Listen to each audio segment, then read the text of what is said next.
Nkundire nongere ngusuhuze inshuti y'umurage wa Bera TV, inshuti ya Revera Pasiteri Uciyimihigo Xavier. Reka nkwifurize umugisha w'Imana, nkwifurize igitondo cyiza, nkwifurize amanywa meza, nkwifurize umugoroba mwiza bivanye naho uri. Imana y'amahoro iguhe umugisha. Nejejwe n'Imana kubona uyu mwanya mwiza wo kubana nawe kugira ngo dusangire ijambo ry'Imana. Imana y'amahoro iguhe umugisha. Reka ngushimire we twabanye mu kanya kuri radiyo Umucyo, kandi mbonereho kubwira abantu bagiye kubana natwe ari bwo bwa mbere ko tugira ivugabutumwa kuri radiyo Umucyo ku cyumweru saa 12 za mu gitondo, kandi tubonye Imana ikora imirimo ndetse n'ibitangaza. Imana y'amahoro ikumpera umugisha. Ntuze kwibagirwa gukora like, kuduha like, ntiwibagirwe kuza gukanda subscribe bibaye ari bwo bwa mbere. Ntuze kwibagirwa gusharinga iyi nyigisho kugira ngo abantu tubashe kuzamuka, kandi ndabizi ko Imana iguha umugisha. Mfite ijambo rivuga ngo haguruka ugende, haguruka ugende. Turasoma ijambo dusanga no mu Byakozwe n'Intumwa ibice 3, turahera ku murongo wa mbere. Haravuze ngo nuko Petero na Yohana barazamuka bajya mu rusengero mu gihe cyo gusenga, aricyo saa 9. Hari umuntu wavutse aremaye ibirenge, yarahekwaga agashyirwa ku irembo ry'urusengero ryitwa Ryiza, kugira ngo asabirize abinjira mu rusengero. Abonye Petero na Yohana bagiye kwinjira mu rusengero, arabasaba ngo bamuhe. Petero aramubwira ati, uturebe.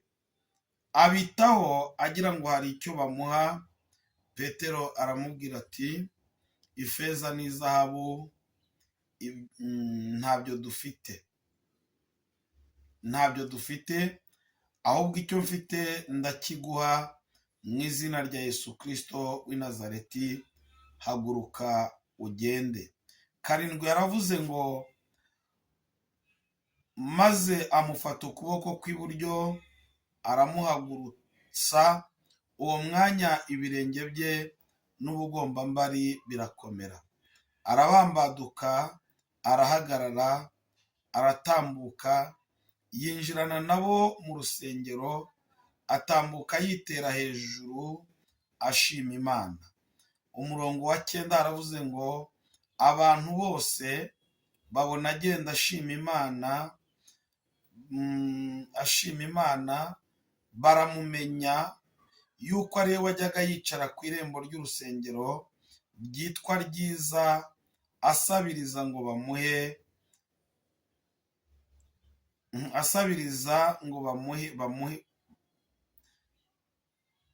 bamuhe.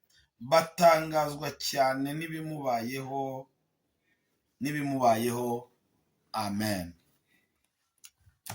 Imana y'amahoro iguha umugisha, kandi ukuboko kwiza kwisumba byose kube kuri wowe muri iki gitondo. Ndagira ngo tuganire nawe ku ijambo rivuga ngo haguruka ugende. Amateka atubwira ko uyu muntu yari amaze imyaka 40 afite ikibazo cy'ubu burwayi. Ntabwo ari uburwayi yanduye ari mukuru, ntabwo ari uburwayi yatewe no kuvunika, ntabwo ari uburwayi yatewe n'impanuka, ntabwo ari uburwayi yatewe no kumuroga, ntabwo ari uburwayi yatewe no guhanuka ku buriri yari aryamyeho. Ni uburwayi yavukanye, yakuye mu nda ya mama we. Akivuka bashyizeho imbaraga zabo, nk'uko hano mu Rwanda bajya bajyana abana bavukanye ubumuga i Gatagara. Ntekereza ko bamujyanyeyo iwabo nyine bashyiraho imbaraga zabo, bashyiraho ubwenge bwabo, bashyiraho ubuhanga bwabo, abavuzi bashyiraho akabo, abo muri kine bashyiraho akabo, abakanda bashyiraho akabo, bamwambika inkweto ntibyakunda kugeza ubwo abaye mukuru. Ntabwo Bibiliya yatubwiye niba yari umusore, yari umukobwa, cyangwa yari igitsina gore, cyangwa niba yari igitsina gabo. Ntabwo yatubwiye uwo yari we. Icyo yavuze gusa, yavuze ngo yagiraga abantu bamuheka. Abaganga bamaze kurambirwa, ababyeyi bamaze kurambirwa, inshuti zimaze kurambirwa, imiryango imaze kurambirwa, bamushakira abantu. Birumvikana ko uyu muryango wari umuryango wishoboye, bamushakira abantu bo kujya bamujyana akajya aho agiye. Nawe n'ubwenge bwe arabitekereza, asanga nta kindi yakora, ntazashobora guhinga, ntazashobora korora, ntazashobora kwigaburira, ntazashobora kujya mu kazi, ntiyashobora kwikorera umuzigo, umuhaye gucuruza ntiyabishobora, ngo ahitamo akazi ko kujya gusabiriza. Bamujyanaga ahantu hatandukanye, bamujyanaga mu maguriro no mu mahuriro, bamutwaraga ahantu henshi. Uyu munsi ni wo wari ugezweho wo kumujyana ku irembo ry'urusengero. Reka nkubwire inshuti yanjye, aho abantu bagusize, aho abantu bagutaye, aho abantu bakwibagiriwe, aho abantu bamaze kugukuriraho amaboko, niho Imana igiye kuza gukorera imirimo ndetse n'ibitangaza. Imirimo y'Imana igiye kugaragara, ubutsinzi bw'Imana bugiye kugaragara, ubutware bw'Imana bugiye kugaragara, icyubahiro cy'Imana kigiye kugaragara ku buzima bwawe. Imana irahagurutse ngo igukure aho bagutaye. Imana irahagurutse ngo igukure ku irembo. Imana irahagurutse ngo igukure mu bugumba. Imana irahagurutse ngo ihindure amateka yawe. Haleluya! Ngo baramujyana bamushyira ku irembo ryitwa ryiza, bamusigaho. Izuba rya mu gitondo nk'iri riramukubita, izuba rya saa yine riramukubita, izuba rya saa tanu riramukubita, izuba rya saa sita rirahamusanga. Niba haragwaga imvura, imvura irahamusanga. Niba hari umuyaga, umuyaga urahamusanga. Ariko icyo nshimira Imana nuko nubwo watinda mu bigeragezo, iyo igihe cyo kugutabara kigeze, nta muntu n'umwe wabihagarika, nta muntu n'umwe uzabikuraho. Imana izagutabara babibone, Imana izagutabara amateka ahinduke, Imana izagutabara imigambi y'abadayimoni ipfa ubusa, Imana izagutabara abanzi bawe bamenye ko wasenze. Haleluya, haleluya, haleluya. Imana izagutabara, Imana izagukura muri ibyo bibazo, Imana izagukura muri ayo madene, Imana izagukura muri ubwo burwayi, Imana izagukura muri ubu bugumba, Imana izagukura muri iki gisuzuguriro, Imana izavanaho agasuzuguro k'abatarakebwe. Haleluya, haleluya. Bibiliya ivuze iki? Bibiliya iravuze ngo yicaye aho hantu asabiriza abinjira n'abasohoka, bamwe baramwirengagiza, bamwe bamuvaho, bamwe baramuhunga, ariko umugambi w'Imana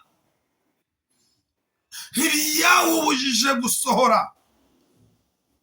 Abantu baraguhunze, bamwe bakuvuga uko utari, bamwe baragusebya, bamwe baraguharabika, bamwe bakwita amazina, ariko reka ngutangarize, nta kizabuza umugambi w'Imana gusohora ku buzima bwawe.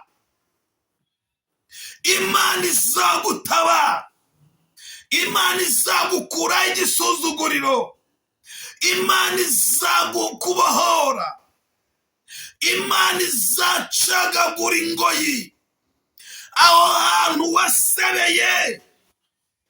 Ndagira ngo nkubwire ko uzahambarira icyubahiro. Muri iki gitondo Imana yafashe umugambi wo kwegeranya abanzi bawe. Imana yafashe umugambi, yahaye ubutumire abanzi bawe, yahaye ubutumire abakurwanya, yahaye ubutumire abakuroga, yahaye ubutumire abakuvuga nabi, yahaye ubutumire abaguharabika. Yabegeranyije, kandi ikibegeranyirije ni ukugira ngo igutabare babibona, maze isoni zibakore. Haleluya! Ngo yicara ku irembo ryitwa ryiza. Abantu baramusiga abajya gusenga, ngo abataha nabo bamusigaho. Buri wese yamubonaga ko yabaye ikibazo, mu muryango yari yarabaye ikibazo, mu bavandimwe yari yarabaye ikibazo, muri bashiki be yari yarabaye ikibazo, muri bakuru be yari yarabaye ikibazo, mu babasengana yari yarabaye ikibazo. Ariko reka ngutangarize, iminsi iba myinshi igahimwa n'umwe. Igihe kimwe abagusuzuguye, abakunyuzeho ugiye kubadepasa, abakunyuzeho bavuga ngo byararangiye, bavuga ngo ntacyo uzamara, ugiye kubadepasa. Nkuzaniye inkuru nziza muri iki gitondo, yewe mwene data uri mu bihe by'umubabaro, yewe mwene data uri mu bihe by'agahinda, yewe mwene data uri mu bihe byo kwangwa n'aba, ndagira ngo ngutangarize ko abakunyuzeho ugiye kubadepasa. Tuvuge ngo amen. Batambuka bari bazi ko bagushoboye, bari bazi ko birangiye, ariko ugiye kubadepasa. Ndabona ubanyuraho, ndabona utera imbere, ndabona uzamuka, ndabona uhanagurwa amarira, ndabona ikibazo umaranye iminsi Imana ikirangiza, ndabona intambara umaranye iminsi Imana izirangiza, ndabona ubugumba umaranye igihe Imana ibuvunja mu rubya, ndabona Imana igukuraho igisuzuguriro, ndabona intambara ziguhunga, ndabona ibyago biguhunga, ndabona wakira ubutabazi, ndabona uhozwa amarira. Haleluya! Hari umuntu Imana ikuzaniye, nzanye inkuru nziza Imana iguhuje n'umuntu ufite ibyawe, ngo abantu bamunyuraho baragenda. Haleluya. Abantu bamunyuraho baragenda bazi ko ibyo byarangiye, bagenda bamuvuga uko bashaka, ariko hari umuntu Imana yari izigamye wari ufite ibye. Imana igiye kuguhuza n'umuntu ukwinjiza mu mugambi wayo. Imana igiye kuguhuza n'umuntu ugufata ukuboko. Inshuti zakuvuyeho, imiryango yakuvuyeho, abavandimwe bakuvuyeho, bene wanyu baragutaye. Reka mpanure, Imana izanye umuntu wakugufata ukuboko. Imana izanye umuntu wakugufata ukuboko. Imana iguhuje n'umuntu wakugufata ukuboko. Haleluya. Imana ishimwe cyane. Ngo bamunyuraho baragenda. Aba saa 12 baragenda, aba saa 1 baragenda, aba saa 6 baratambuka, aba saa 7 baragenda, aba saa 8 baragenda, saa 9 Imana ikora igitangaza. Reka nkubwire, iki kibazo cy'ideni ufite, Imana igiye gukora igitangaza kuri iki kibazo cy'ideni. Imana igiye gukora igitangaza kuri iki kibazo cy'umugongo. Imana igiye gukora igitangaza kuri iki kibazo cy'amaguru. Imana igiye gukora igitangaza kuri iki kibazo cy'igifu. Iki gifu Imana igikozeho, aya maguru Imana yakozeho, uyu mugongo Imana ukozeho, aka gahinda Imana irakarangije, uyu mubabaro Imana irawurangije, ubu burwayi Imana iraburangije, izi ntambara Imana irazirangije, aya makuba Imana irayarangije, ibi byago Imana irabirangije. Imana igukuye ku irembo, umaze igihe uriho. Imana ikuvanye ku irembo, umaze igihe wicayeho. Nubwo abantu bahagusize, nubwo abantu bahagutaye, Imana igukuye ku irembo. Ubwo bugumba burarangiye, ayo makuba ararangiye, ayo madeni ararangiye, ibyo bihombo birarangiye. Akira igishoro, akira guhozwa amarira, akira guhagurutswa. Ahantu umaze igihe wicaye, ahantu umaze igihe uruhira, ahantu umaze igihe ufite ibibazo, ugiye kuhaguruka.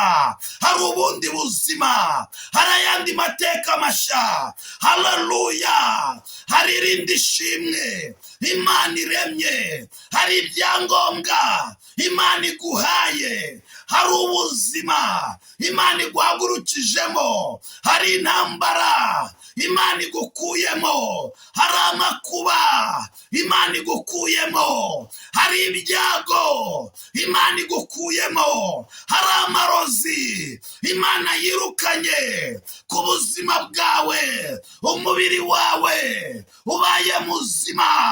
Haleluya. Ibyakubuzaga amahoro birarangiye. Abanzi bawe bakozwe n'isoni, abakurwanyije bakozwe n'isoni, abaguhagurukiye bakozwe n'isoni. Haleluya. Ngo Isaya saa 9 Petero na Yohana barahinguka. Imana ishimwe. Ngo bahageze arabasaba nk'uko yari yaramenyereye, nk'uko yari asanzwe abikora. Arababwira ngo nimufungurire, arababwira ngo nimume. Baramubama nk'uko bimenyereye. Petero aramubwira ngo ifeza n'izahabu ibyo ushaka ntabyo dufite, ariko icyo dufite turakiguha mu izina rya Yesu Kristo w'i Nazareti. Ngo abitaho, kuko Petero yaramubwiye ngo uturebe. Ngo abitaho agira ngo hari icyo bamuha.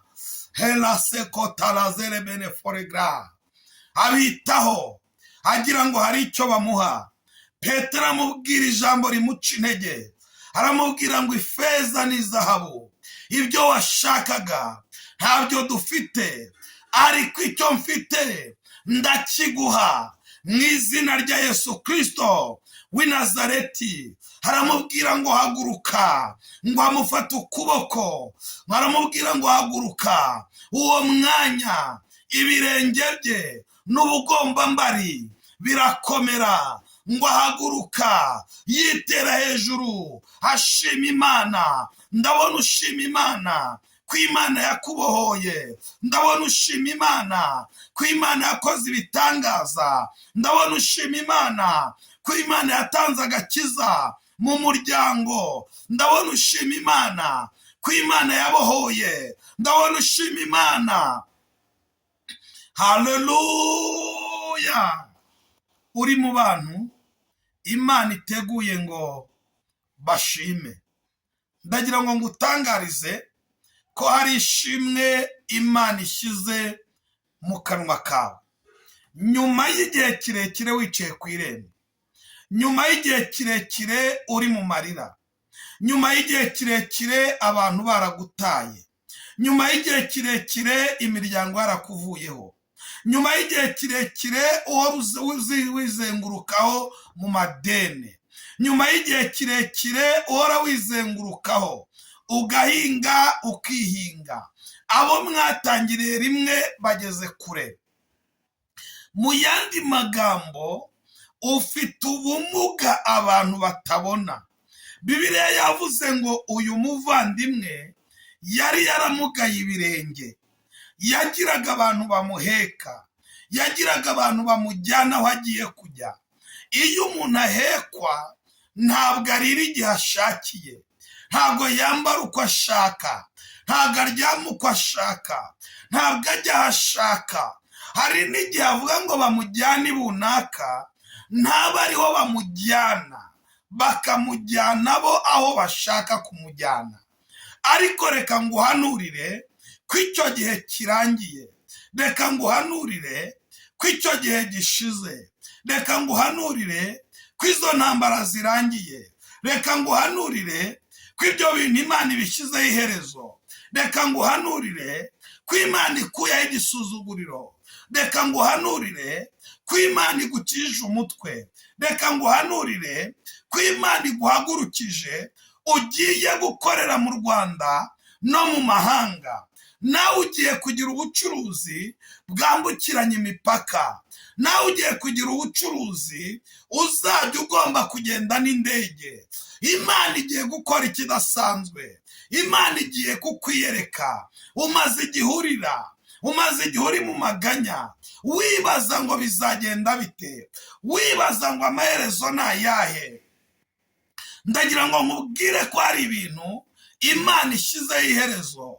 Hari intambara Imana ishyizeho iherezo, hari amakuba Imana ishyizeho iherezo, hari uburwayi bwateye mu rugo rwawe Imana ishyizeho iherezo, hari uburwayi bwateye mu bana bawe Imana ishyizeho iherezo. Mumaze igihe muri mu kigeragezo cy'uburwayi busimburana, umaze igihe unywera ku gikombe gisharira.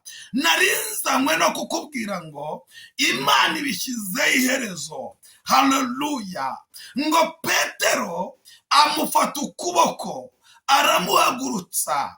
Uwo mwanya ibirenge bye bitahagararaga n'ubugombambari birakomera, ngo arahaguruka yitera hejuru agenda ashima Imana. Arahaguruka ava aho yarari. Mbega ikimwaro cyakoze abari bamuvuze, mbega ikimwaro cyakoze abari baje bamuhetse bamusiga aho ngaho, barigendera. Bagiye kubona babona basanze mu rusengero, bagiye kubona babona basanze mu rugo yigenza. Reka nkubwire, Imana ikuye ubuzima bwo gupfundikanya kuri wowe. Imana iguhaye ibyangombwa umaze igihe usengera. Haleluya! Imana ikuyeho inkuru mbi mu matwi yawe. Imana ikuyeho inkuru mbi mu buzima bwawe. Imana ihagaritse imitego y'abadayimoni. Imana ikuye gereza ku buzima bwawe. Hari intambara umaranye iminsi, narinje kukubwira ko Imana izihagaritse. Abanzi bawe bakozwe n'isoni, bamaze igihe bakwitegeye ngo barebe, ariko ndagutangariza ko batazabibona. Haleluya! Irembo ryavugiyemo induru niryo rigiye kuvugamo impundu, ngo abantu bose bamubona agenda yitera hejuru ashima Imana. Delasikota la benefo. Haleluya! Bamubona agenda yitera hejuru ashima Imana. Baramumenya ko ari we wajyaga yicara ku irembo ryitwa ryiza asabiriza ngo bamuhe ngo batangazwa n'ibimubayeho. Imana igiye gukora igitangaza. Nonaha tuvugana, nonaha uri mu ndeba, nonaha duhuje amaso, nonaha unyumvise, nonaha uri kundeba, ndagira ngo ngutangarize nonaha Imana ikoze igitangaza. Abanzi bawe bagiye kumirwa, bagiye gutangazwa n'uburyo ibintu bihindutse. Abanzi bawe batangajwe n'uburyo uvuye mu bukode. Abanzi bawe batangajwe n'uburyo bakuroza ntibugufate. Abanzi bawe batangajwe n'uburyo Imana iguhaye urubyaro bari bazi kutazabyara. Abanzi bawe batangajwe n'uburyo ubonye inzu barakwitaga umutindi. Abanzi bawe batangajwe n'uburyo Imana ihinduye amateka ya. Haleluya! Ngo batangazwa n'ibimubayeho. Reka nkubwire nshuti y'umusaraba, reka nkubwire mwene data uneze amatwi, igikomeye ni ukwizera Yesu. Abantu bagiye gutangazwa n'uburyo ugiye ucuruje, kuko irembo ry'iwawe barariziritse, aho ukorera barahaziritse. Baravuga ngo ntihazagere umukiriya, kandi koko nawe umaze iminsi ukora ukabona ntibikunda. Ariko uhereye nonaha Imana ikuvanye ku irembo umazeho igihe. Hari ubutabazi bw'Imana Imana izanye ku buzima bwawe. Hari ubutabazi bw'Imana butunguranye. Hari umugisha Imana iguhaye. Haguruka ugende uve mu bibazo. Haguruka ugende ucuruze. Haguruka ugende ujye i Burayi. Haguruka ugende ushake. Haguruka ugende ubyare. Haguruka ugende utere imbere. Haguruka ugende waguke. Haguruka uve mu bukode, kuko Imana ibikwemereye mu izina rya Yesu. Ibyangombwa umaze igihe ushaka Imana irabiguhaye. Urugo rwarasenyutse, usigara wibaza ngo bizagenda bite. Hari amahirwe ya kabiri Imana iguhaye. Hari amahirwe ya kabiri Imana izanye. Haleluya! Abaganga bavuze ko utazabyara, ariko nge ndakubona ukikiye. Hari ayandi mahirwe Imana iguhaye. Hari ubundi butabazi Imana izanye. Hari ayandi mateka mashya Imana ikoze ku buzima bwawe. Imana iguha umugisha. Nimero yacu ni 0782 29 8 3 4 8 07 82 29 8 3 4 8. Imana amahoro ikumera umugisha, kandi uhereye none Imana ihindura amateka yawe. Ibyari imisozi Imana ibihindura amataba. Nawe uhagarare ushima Imana, uvuga imirimo y'Imana mu izina rya Yesu Kristo. Ineza y'Imana, ubutsinzi bw'Imana bube kuri wowe. Mana, turagushimiye ko wibutsa aba bantu, ubakuye mu bibazo, ubakuye mu ntambara, ubakuye mu gisuzuguriro, ubakuye mu madene, ubakuye mu makuba, ubakuyeho abanzi bo bari barabataye bazi ko batazigera bahava. Uhereye uyu munsi amateka yabo ahinduke. Sengera abakeneye akazi ubaha akazi, sengera abakeneye urubyaro ubaha urubyaro, sengera abakeneye gushaka ubahe gushaka, sengera abakeneye amafaranga uyabahe. Buri wese ku rwe ruhande yakira ubutabazi buturutse mu biganza byawe, kandi buri wese aho aherereye abona ineza yawe, amenye kuri Imana ikora imirimo ndetse n'ibitangaza. Urakoze kubyemeye, urakoze kubisohoje mu izina rya Yesu. Amen. Amen.